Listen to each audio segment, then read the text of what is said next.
5 মাস পর টেস্টে ফিরছে বাংলাদেশ। জিম্বাবুয়ের বিপক্ষে নতুন ধারার ক্রিকেট শুরুর ঘোষণা। নতুন কিছু আসলে আমরা চেষ্টা করব এবং এটাও শুরু হবে আগামী কালকে থেকে। বিশ্বকাপের টিকিট পেল নারী দল। পাকিস্তানের কাছে হারের পরও রান রেটে পেছনে ফেলল ওয়েস্ট ইন্ডিজকে। 5 মাস পর সাদা পোশাকে ফিরছে বাংলাদেশ। কাল 2 ম্যাচের টেস্ট সিরিজের প্রথমটি জিম্বাবুয়ের মুখোমুখি হবে টাইগাররা। সিলেটে ম্যাচ শুরু সকাল 10টায়।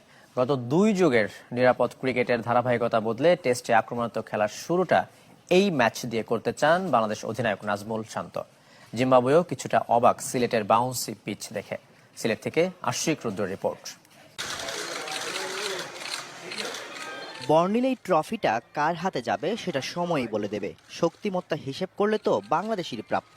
প্রতিপক্ষ জিম্বাবুই বলেই হয়তো হিসাবটা একটু সহজ। তবে টেস্ট ফরম্যাটে এখনো তো আক্ষেপ কমেনি। টেস্ট স্ট্যাটাস পাওয়ার সময়টা 2 যুগ পেরোলেও হরহামেশাই এই ফরম্যাটে ভুগতে হয় টাইগারদের। আমার মনে হয় এত বছর টেস্ট খেলার পরেও যখন টেস্ট কালচার নিয়ে আমাদের কথা বলতে হয়, এটা অবশ্যই দুঃখজনক।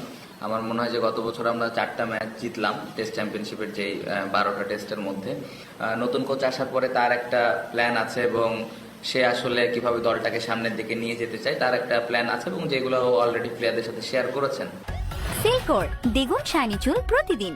প্রায় 5 মাস পর শান্তদের সামনে টেস্ট মিশন। তবে বরাবরের মতো ওপেনার নিয়ে চিন্তা এখনো কমেনি ম্যানেজমেন্টের। অধিনায়ক শান্তই বা কতটুকু প্রস্তুত? প্রিপারেশন ওয়াইজ আলহামদুলিল্লাহ সবাই খুব ভালো মতো প্রিপারেশন নিতে পেরেছে। এই বছরটা চেষ্টা করবো যে আরও কীভাবে আমি কন্ট্রিবিউট করতে পারি। বাট ওভারঅল আমি যদি বলি যে টপ অর্ডার অবশ্যই ভালো ক্রিকেট খেলতেছে না, বাট সবাই ওইভাবে মেহনত করতেছে, কষ্ট করতেছে, চেষ্টা করতেছে যে কিভাবে দলকে কন্ট্রিবিউট করা যায়।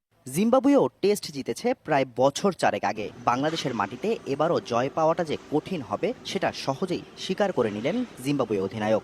Being in Bangladesh is obviously possibly slightly tougher maybe. বাংলাদেশে এসে খেলে জয় পাওয়াটা অনেক কঠিন, তবে আমাদেরও কিছু ক্রিকেটার আছে যারা ম্যাচ জেতাতে পারে। আশা করি ভালো কিছুই হবে এবার।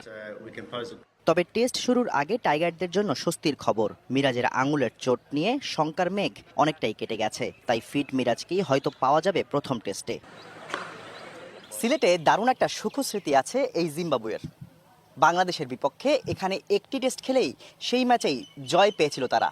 সফরকারীরা সেই অতীত দিয়ে যখন অনুপ্রেরণা খুঁজছেন, নাজমুল শান্তর সামনে তখন ঘরের মাঠে গেল বছরের সব টেস্ট হারের আক্ষেপ ঘোচানোর চ্যালেঞ্জ।